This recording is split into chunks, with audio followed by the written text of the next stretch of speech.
अस्सलाम वालेकुम। चंद नई खबरों और तजियात के साथ जहांगीर खटक आपकी खिदमत में हाजिर है। नाज़रीन, आज यहाँ बुध की रात और मई की 13 तारीख, जबकि पाकिस्तान में जमेरात की सुबह और मई की 14 तारीख है। नाज़रीन, सबसे पहले तो माजरत, कल निजी मसरूफियात की वजह से आपकी खिदमत में पेश ना हो सका। लेकिन आज एक बार तो फिर बहुत सारी खबरों के साथ हाजिर हूँ, क्योंकि दुनिया भर में बहुत कुछ हो रहा है। और आज सबसे पहली दो बड़ी खबरें पाकिस्तान से आ रही हैं। एक तो ये है कि फ्लाई दुबई एयरलाइन, जो कि दुबई की दूसरी बड़ी एयरलाइन कंपनी है, उन्होंने ऐलान किया है कि वो पाकिस्तान के तीन बड़े शहरों यानी इस्लामाबाद, लाहौर और पेशावर के लिए जो उनकी परवाजें हैं उनको इस साल अक्टूबर तक मनसूख कर रहे हैं। इसकी कई वजूहात बताई जा रही हैं, जिसमें इस वक्त इस खत्ते के हालात, आलमी हालात, तेल की कीमतें और दुबई के जो इंटरनेशनल एयरपोर्ट है उसको ईरान जंग में बहुत नुकसान पहुंचा है। और वहां पर फ्लाइट ऑपरेशंस उस वक्त से यानी उनको काफी ज्यादा डिसरप्शन आई हुई है, और वो आज तक जारी है। तो इसलिए काफी सारी वजूहात हैं, जिसमें सियासी भी है और मुआशी भी हैं। और यकीनन पाकिस्तान के हवाले से ये एक बुरी खबर है, क्योंकि पाकिस्तान के जो मुसाफिर हैं, यानी जो पाकिस्तान से यूनाइटेड अरब एमिरेट्स और दूसरी डेस्टिनेशंस का सफर करते हैं, उनके पास कुछ चॉइसेस में कमी होगी।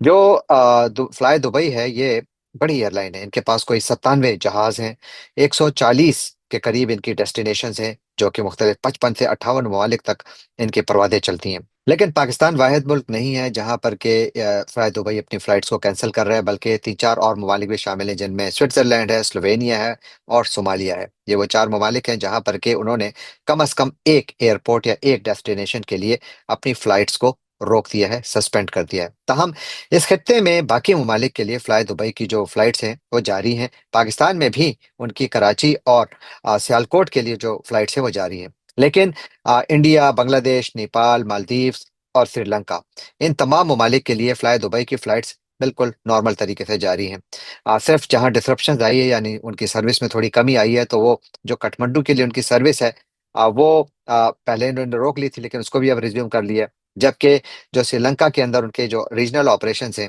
उनको उन्होंने लिमिट कर दिया, लेकिन का जो तमाम फ्लाइट्स हैं वो रोकी नहीं है। तो यूं पाकिस्तान के लिए एक बुरी खबर है, एक ऐसे वक्त जब पाकिस्तान की अपनी इकॉनमी भी मुश्किल से दो चार है, और मुत्तहदा अरब अमारात के ऊपर जो इस वक्त जंग का असर आया है वो बहुत ज्यादा मनफी है। उस पर मजीद बात होगी। और मुत्तहदा अरब अमारात वैसे भी इन दिनों बहुत ज्यादा इंटरनेशनल मीडिया की शह सुर्खियों में है। कैसे है, क्यों है, उस पर भी थोड़ी बात होगी। लेकिन उसका जिक्र करने से पहले थोड़ी बात करते हैं बलूचिस्तान की, जहां पर कि आज एक वाकया पेश आया, जहां पर एक मिलिट्री ऑपरेशन हो रहा था। आईएसपीआर के मुताबिक बलूचिस्तान के इलाके बारखम में जो उनका एक डिस्ट्रिक्ट है नौशम, वहां पर एक मिलिट्री ऑपरेशन हो रहा था। वहां पे जो एक फौजी यूनिट थी वो ऑपरेशन कर रही थी, जहां पर कि उनका दहशतगर्दों के साथ मुकाबला शुरू हुआ। फायरिंग का तबादला हुआ, 7 दहशतगर्द उसमें मारे गए, जबकि 5 पाक फौज के जो सोल्जर्स थे वो भी शहीद हुए, जिनमें एक मेजर भी शामिल हैं।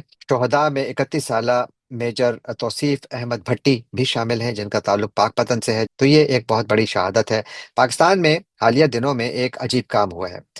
जब तक पाकिस्तान अमेरिका और ईरान के दरमियान सालसी कर रहा था, तो पाकिस्तान के तमाम जहां पर भी दहशतगर्दी के वाकयात हो रहे थे, वहां पर बिल्कुल सन्नाटा हो गया था। वहां पर खामोशी थी, वहां पर कोई हमले नहीं हो रहे थे। लेकिन जो ही मुज़ाकरात इस्लामाबाद से दूर गए, उसके साथ ही दोबारा हमले शुरू हो गए।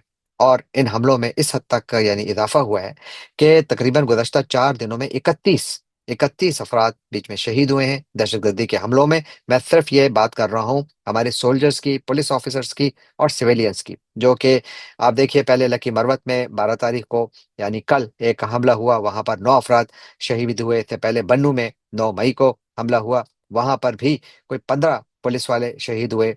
और फिर बारखम, जिसका मैंने अभी जिक्र किया, वहां पर 5 सिक्योरिटी ऑफिशियल्स आज शहीद हुए, जिनमें एक मेजर भी शामिल हैं। और इस तरह भक्कर में एक सुसाइड अटैक हुआ 12 मई को, उसमें 2 पुलिस ऑफिसर्स शहीद हुए। जबकि खैबर पख्तूनख्वा के बाकी इलाकों में इससे पहले भी मई के महीने में दहशतगर्दी के वाकयात हुए हैं। तो ये एक अजीब सा नया फिनोमिनल आया है, जहां पर के आपको अचानक तेजी नजर आ रही है। और पाकिस्तान ने जब बन्नू में हमला हुआ, तो उसके बाद पाकिस्तान ने अफगानिस्तान से बाकायदा एहतजाज भी किया, क्योंकि पाकिस्तानी हुक्काम का कहना है कि वहां पर होने वाले यानी बन्नू में होने वाले हमले में दहशतगर्दों को मुकम्मल हिमायत हासिल थी, बॉर्डर के उस पार यानी अफगानिस्तान में मौजूद दहशतगर्दों की जानिब से। और पाकिस्तान का ये पुराना गिला है अफगानिस्तान से।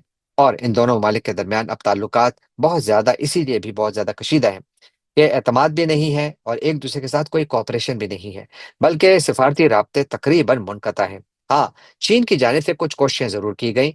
ज़िनजियांग में पाकिस्तान और अफ़गानिस्तान के दरमियान बातचीत भी हुई, लेकिन उसमें कुछ प्रोग्रेस भी हुई। यानी जो पाक-अफ़गान बॉर्डर है, स्पेशली तोरख़म की, वो पार्शियली खुली और उसमें अभी भी कोई थोड़ी बहुत ट्रैफ़िक चल रही है।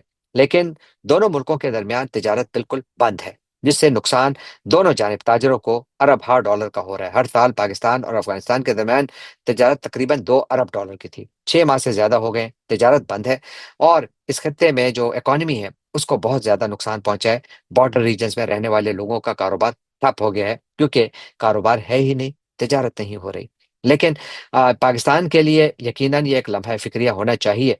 और लेकिन इससे बड़ा लम्हा-ए-फ़िक्रिया ये होना चाहिए कि आखिर क्या वजह है कि जब मुज़ाकरात हो रही थी, जब पाकिस्तान सालसी कर रहा था, तो उस वक़्त ये वाक़यात नहीं हो रहे थे और हम सब ये समझ रहे थे कि शायद पाकिस्तान ने जो अफ़गानिस्तान के खिलाफ कार्रवाइयाँ की हैं, ये उसका नतीजा है। लेकिन अब हर किस्म की बातें, जितने मुँह उतनी बातें, हर किस्म की चमगोइयाँ की जा रही हैं। मैं किसी किस्म का कयास नहीं करूँगा, लेकिन यकीनन ये सवाल बड़ा बनता है कि जब तक सालसी हो रही थी, हमले नहीं हो रहे थे।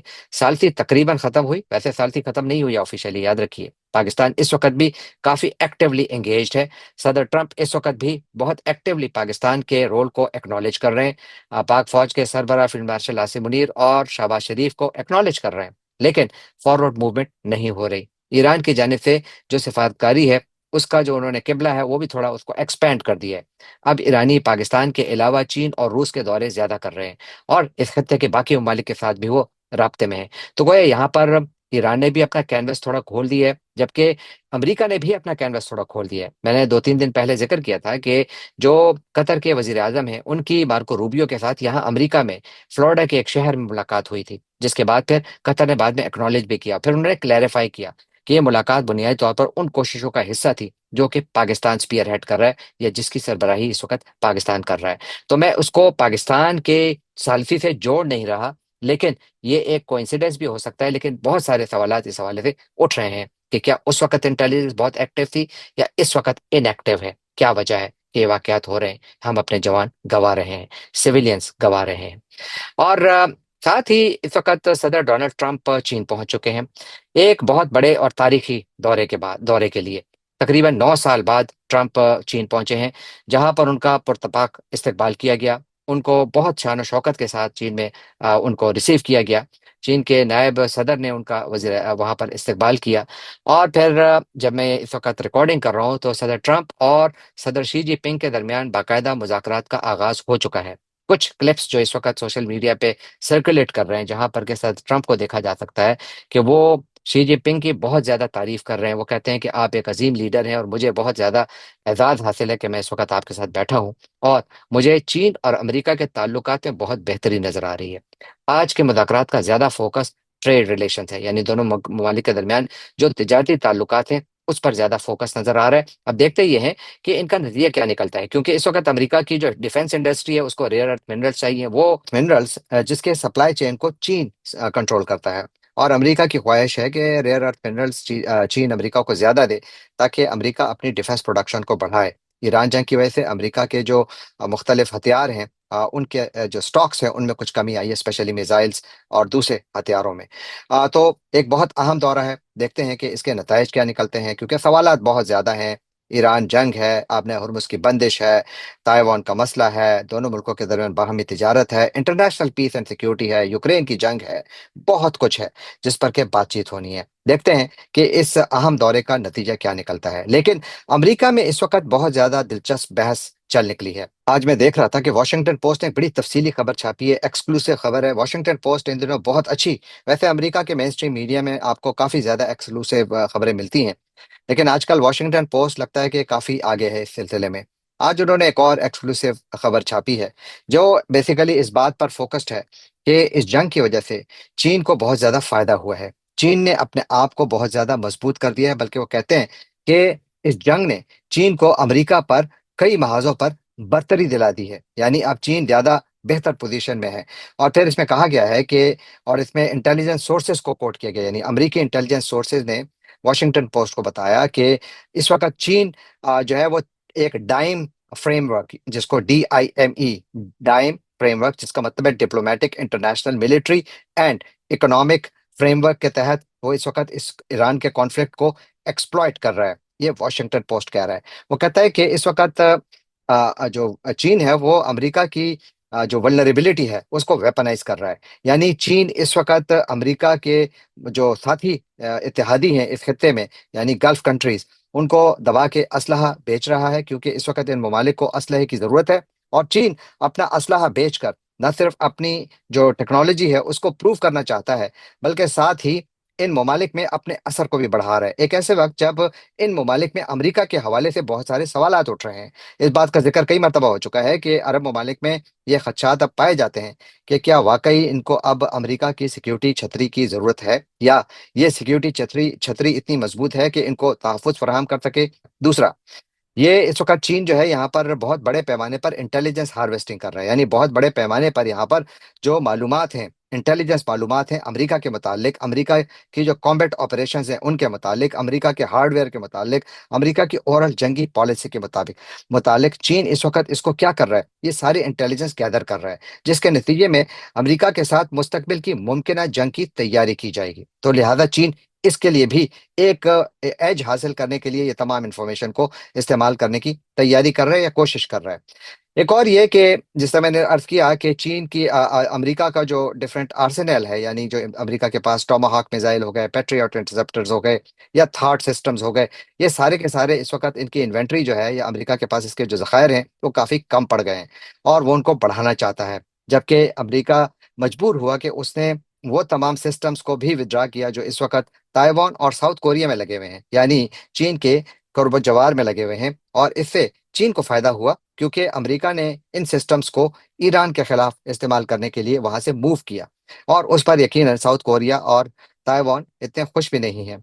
जबकि इसके नजीर नतीजे में चूंकि अमेरिका के अपने जो असासे हैं, जो डिफेंस के जो असासे हैं, जिस तरह मिसाइल्स वगैरह हो गए, वो कम पड़ रहे हैं, तो उसकी वजह से जो यहाँ पर प्रो बीजिंग वॉइसेस हैं ताइवान में, और वो जो है इस वक्त मजीद मिलिट्री इन्वेस्टमेंट अमेरिका के साथ करने के खिलाफ हो रहे हैं। इसी तरह जो एनर्जी की डिप्लोमेसी है वो भी बहुत ज़्यादा अहम है, क्योंकि स्ट्रेट ऑफ हॉर्मूज जो है वो बहुत ज़्यादा चीन के लिए अहम है। चीन अपनी 90% तेल की ज़रूरियात ईरानी तेल से पूरी करता है, और इस वक्त अपने हॉर्मूज बंद है, उसकी वजह से पूरी दुनिया में जो तेल का बहरान है वो तो आया हुआ है, लेकिन स्पेशली जेट फ्यूल का बहरान आया हुआ है। और इस वक्त कोशिश चीन की ये है कि ये रास्ते अपने लिए खोले। देखते हैं कि क्या सदर ट्रंप के साथ मुलाकातों में चीन अमेरिका का जो ब्लॉकेड है ईरान के खिलाफ उसको मजीद एग्जेम्पशंस लेने में कामयाब हो जाएगा, कि अमेरिका चीन के जहाज़ों को बिल्कुल भी ना रोके। इस वक्त तो वैसे रोका नहीं है किसी बड़े जहाज़ को, लेकिन मुस्तकबिल में भी शायद वो अपने सप्लाई चेन को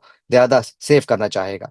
और फिर अमेरिका जो है वो, एक तरफ अमेरिका की कोशिश ये है कि दुनिया में तेल के इस्तेमाल को बढ़ाए, जबकि चीन बिल्कुल उसकी मुखालिफ सिमत में बैठा है। यानी चीन जो है वो रिन्यूएबल रिसोर्सेज की तरफ जा रहा है, जैसे इलेक्ट्रिक व्हीकल्स हो गए, जो सोलर एनर्जी हो गई, विंड एनर्जी हो गई, चीन इसमें बहुत ज़्यादा आगे है। तो यहाँ पर भी दोनों के दरमियान एक कंपटीशन है, और इसीलिए ये ट्रेड मुज़ाकरात बहुत अहम है जो इस वक्त सर ट्रंप और शी जिनपिंग के दरमियान हो रहे हैं। और फिर चीन इस वक्त कोशिश ये भी कर रहा है कि वो अपनी जो ग्रीन एनर्जी की टेक्नोलॉजी है उसको दुनिया भर में फैलाए। क्या अमेरिका को यह काबिल कबूल होगा? एक मरतबा फिर ये एक तिजारती सवाल है। और फिर सबसे बढ़कर बात ये, ग्लोबल लीडरशिप। इस वक्त कौन है दुनिया में जो इस वक्त अक़वाम की क़यादत कर रहा है? दुनिया में इस वक्त तो वैसे तो बहुत सारी कुव्वतें हैं, लेकिन जो अमेरिका के अलावा चीन और रूस वो हैं जो कि सुपर पावर्स हैं। लेकिन चीन को रियल सुपर पावर इसलिए समझा जा रहा है कि चीन की मिलिट्री भी काफ़ी ज़्यादा मजबूत हो गई है। उनकी मिलिट्री टेक्नोलॉजी अच्छी खासी प्रूवन है, स्पेशली हमने लास्ट ईयर मई में देखा था जब इंडिया पाकिस्तान के दरमियान झड़पें हुई थी। और साथ ही चीन की इकोनॉमी जो है वो बहुत ज़्यादा मजबूत है, बहुत ज़्यादा मजबूत है। चीन ने जितनी तरक्की टेक्नोलॉजी में की है उसी तरह अपनी इकोनॉमिक डेवलपमेंट को उसने प्रिजर्व किया है, मुसलसल प्रिजर्व कर रहा है। तो यूं ये मुज़ाकरात इंतहाई अहम है। अब देखते ये हैं कि इनका नतीजा क्या निकलता है, लेकिन इस वक्त इस जंग के नतीजे में चीन को काफ़ी एज हासिल है, और अमेरिका यकीनन इस बात से वाकिफ भी है। और अमेरिका यकीनन मुज़ाकरात के ज़रिए जो ताल्लुकात हैं उनको उस यानी नहज पर रखेगा जहां पर के ये बिल्कुल टूटे ना, बल्कि इनमें कुछ बेहतरी आए। क्योंकि अगर चीन और अमेरिका के दरमियान ताल्लुकात में बेहतरी आती है और जंग जारी भी रहती है, तो इंटरनेशनल इकोनॉमी पर उसका असर जो है वो थोड़ा थोड़ा कम नेगेटिव होगा, क्योंकि कम से कम दो बड़ी कुवतों के दरमियान मामला जनरली इतने बुरे नहीं हैं। अब ये खबरें एक ऐसे वक्त आ रही हैं कि जब ईरान जंग के हवाले से अमेरिका भर में बहुत ज्यादा सवालात उठाए जा रहे हैं। पीट हेग्सेथ अब तक कम से कम दो कॉन्ग्रेशनल हियरिंग्स के सामने पेश हुए हैं, जहां पर कि वो भरपूर तरीके से अपनी पॉलिसी का दिफा करते रहे, गर्चे वहां पर जो मेंबरान कांग्रेस है वो उनसे सवाल यही करते रहे कि अमेरिका की पॉलिसी क्या है, एग्जिट स्ट्रेटेजी क्या है, किस तरीके से अमेरिका ये जंग खत्म करना चाहता है। और यही बड़ा सवाल है। लेकिन सवाल यह भी है कि अमेरिका को इस जंग में कितना नुकसान हुआ। यानी पीट हेग्सेथ से पूछा गया कि कितना नुकसान हुआ, यानी इस जंग की कीमत क्या है अभी तक अमेरिका के लिए, तो उन्होंने कहा $25 अरब। फिर जब वो दोबारा कांग्रेस के सामने पेश हुए तो वो फिर दोबारा रिवाइज होकर $29 अरब हो गई। लेकिन बहुत सारे मेंबरान कांग्रेस का ये दावा है कि ये जो कीमत है ये कम है, अमेरिका की इकोनॉमी को बहुत ज्यादा इससे नुकसान पहुंचा है। लेकिन कल यानी ट्यूसडे को या मंगल के दिन एक कांग्रेशनल हियरिंग के दौरान डेमोक्रेटिक कांग्रेसमैन हैं एड केस, जिन्होंने एक कांग्रेशनल हियरिंग के दौरान यानी ये बात कही कि इस जंग में अमेरिका ने कम से कम 39 तैयारे गंवाए। ये कांग्रेसमैन एड केस कह रहे हैं। और कौन सी हियरिंग थी? यहाँ पर पेंटागन के जो चीफ फाइनेंशियल ऑफिसर हैं, जे हर्स्ट, वो इसके सामने पेश हुए और उनसे सवाल किया गया कि क्या ये बात दुरुस्त है और कितना नुकसान हुआ, क्योंकि हमारे 39 तैयारे जो हैं वो तबाह हुए। तो जो हर्स्ट हैं उन्होंने पूरी तरह से तो ये बात एक्नॉलेज नहीं की कि वाकई इतने तैयारे तबाह हुए, लेकिन उन्होंने ये जरूर कहा कि इसका अंदाजा लगाना मुश्किल है, क्योंकि हमारे पास फिलहाल इस वक्त भी हम एसेस कर रहे हैं इस तमाम चीज को। वैसे भी जंग के जो नुकसानात हैं इसके हवाले से जो पेंटागन के हुकाम है बहुत ज्यादा मोहतात हैं, वो खुलकर बात नहीं कर रहे हैं। तो ये भी एक बहुत अहम नुक्ता है जो कि गुज़श्ता कोई 24 घंटों के दौरान सामने आया। और फिर आखिर में जिक्र बेंजामिन नेतन्याहू का, जिनके बारे में कहा जा रहा है, और अब तो हर तरफ ये खबर जुबान ज़द आम है कि नेतन्याहू ने मुत्तहदा अरब अमारात का खुफिया दौरा किया। इस खुफिया दौरे का ऐलान नेतन्याहू ने खुद किया, यानी उनके ऑफिस ने एक ऐलान किया कि नेतन्याहू खुफिया दौरे पर गए। और ये एक बहुत बड़ा इवेंट है, यानी ये एक ब्रेक थ्रू इवेंट है कि जिसमें मुत्तहदा अरब अमारात के सदर शेख जैद बिन सुल्तान अल नहयान के साथ उनकी मुलाकात हुई। बहुत सारे लोग सवाल कर रहे थे कि कहाँ हुई, कब हुई, क्योंकि मुत्तहदा अरब अमारात ने जो ही ये खबर आई तो उसने इसको डिनाई किया, बल्कि उन्होंने कहा कि हम बड़े ट्रांसपेरेंट रिलेशंस में यकीन रखते हैं अब्राहम अकॉर्ड्स के तहत। जिस तरह के, क्योंकि मुत्तहदा अरब अमारात तो वो मुल्क है जिसने कि इसराइल को बाकायदा तस्लीम किया है, तो उसने अपने बयान में बिल्कुल वाज़ेह तौर पर कहा कि ये खबरें गलत हैं। लेकिन दुनिया भर का मीडिया ये इत्तला दे रहा है कि ये मुलाकात हुई, कई घंटों पर मुहित थी। कहाँ हुई? अल ऐन। अल ऐन एक मुत्तहदा अरब अमारात का शहर है जो कि ओमान की सरहद के करीब है। और ये मुलाकात कब हुई? ये 26 मार्च को हुई, 26 मार्च को। इस मुलाकात से पहले मोसाद के जो सरबराह हैं, डेविड बर्नियर, उन्होंने मुत्तहदा अरब अमारात का कई मरतबा सफर किया। तो ये एक बहुत बड़ी डेवलपमेंट है जो कि अब मुत्तहदा अरब अमारात तो डिनाई कर रहा है, लेकिन इस खत्ते पर नजर रखने वाले जितने भी लोग हैं, कमेंटेटर्स हैं, और यहाँ से जितना भी मीडिया रिपोर्ट कर रहा है, तो हर तरफ खबर यही है कि बिल्कुल नेतन्याहू आए थे और उन्होंने मोहम्मद बिन जायद से मुलाकात भी की, और वहां पर दोनों मुल्कों के दरमियान ताल्लुकात को मजीद मजबूत बनाने के हवाले से बातचीत हुई। कोई उसका नतीजा निकला, वाजे नहीं है। लेकिन नतीजा तो इससे पहले निकल चुका था, क्योंकि जो खबरें इससे पहले वॉल स्ट्रीट जर्नल और दुनिया भर का मीडिया ये रिपोर्ट करता चला आ रहा है कि जंग के दौरान इसराइल ने अब बाकायदा अपनी फौज भेजी थी मुत्तहदा अरब अमारात, क्योंकि वो मुत्तहदा अरब अमारात की सरजमीन से उन एयर डिफेंस सिस्टम्स को ऑपरेट कर रहे थे जो मुत्तहदा अरब अमारात का दिफा कर रहे थे ईरानी मिसाइल्स के खिलाफ। तो यूं मुत्तहदा अरब अमारात और इसराइल के दरमियान ताल्लुकात अब बहुत ज्यादा करीब नजर आ रहे हैं। डिफेंस के शोबे में भी इनके दरमियान बहुत ज्यादा यानी कुर्बतें नजर आ रही हैं, और इसका जो नतीजा है वो मेरा ख्याल है कि इस खत्ते की टोटल सियासत को तब्दील कर देगा, अगर इस खबर में वाकई सदाकत है। क्योंकि मुत्तहदा अरब अमारात इसको डिनाई कर रहा है, और इसराइल ने जब उनका प्राइम मिनिस्टर का ऑफिस ये डिक्लेयर कर रहा है तो वो पूरी रिस्पॉन्सिबिलिटी के साथ ये कह रहे हैं। दुनिया में कहीं भी किसी भी सरबराह हुकूमत का ऑफिस इस तरीके से बयान नहीं देता जिस तरीके से नेतन्याहू ने दिया। तो इसका मतलब यही है कि दौरा मुमकिन तौर पर हुआ, और मुत्तहदा अरब अमारात और इसराइल की कुर्बतों की कहानी कोई नई नहीं है, अब तो ये बहुत पुरानी हो चुकी है। इसके नतीजे में गल्फ कोऑपरेशन काउंसिल मजीद जो है कमजोर होगी। मेरी राय में इसका जो इम्पैक्ट है वो पाकिस्तान पर भी आएगा, क्योंकि जितना जितना अबू धाबी तल अवीव के करीब जाएगा, यानी इसराइल के करीब जाएगा, वो इसराइल जो कि भारत का बहुत करीबी साथी इत्तेहादी है, और वो मुत्तहदा अरब अमारात जो कि भारत का बहुत करीबी इत्तेहादी है, यानी एक ट्रायंगुलर रिलेशनशिप है। उसमें अमेरिका को डाल दें तो ये चार ममालिक ऐसे हैं जो कि बहुत करीबी हैं, और यहाँ पर इनके दरमियान ताल्लुकात भी बहुत करीब हैं। मुत्तहदा अरब अमारात वो मुल्क है जिसने कि अगर भारत के किसी एक रीजन में सबसे ज्यादा इन्वेस्टमेंट की है तो मकबूजा कश्मीर है, वहां पर उन्होंने काफी इन्वेस्टमेंट भी की हुई है। और मुत्तहदा अरब अमारात वो मुल्क है जहां पर के पाकिस्तान की करप्ट अशराफिया अपना सारा पैसा, यानी काला धन, वहां पर पार्क करते हैं, वहां पर अपना पैसा ले जाते हैं। 2024 में जो खबरें इंटरनेशनल मीडिया में दुबई के हवाले से आई थी, कोई बहुत बड़े लीक्स थे जिनमें दावा किया गया था कि पाकिस्तानियों ने मुत्तहदा अरब अमारात में 11 अरब डॉलर से ज्यादा की इन्वेस्टमेंट की।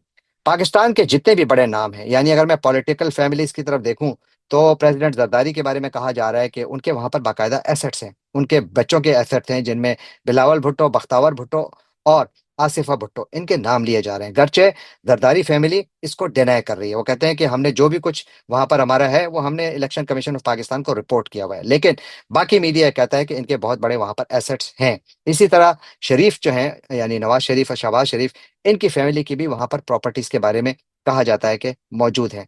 जबकि इसहाक डार के बारे में भी कहा जाता है कि उनके भी वहां पर बहुत ज्यादा यानी प्रॉपर्टीज मौजूद हैं। स्पेशली उनके बारे में कहा जाता है कि उन वहां पर उनका एमिरेट्स हिल्स में एक बहुत बड़ा विला भी है, और बहुत बड़े पैमाने पर कहते हैं उनकी प्रॉपर्टीज हैं, इसीलिए उन पर कुछ नैब के केसेस भी एक जमाने में बने थे।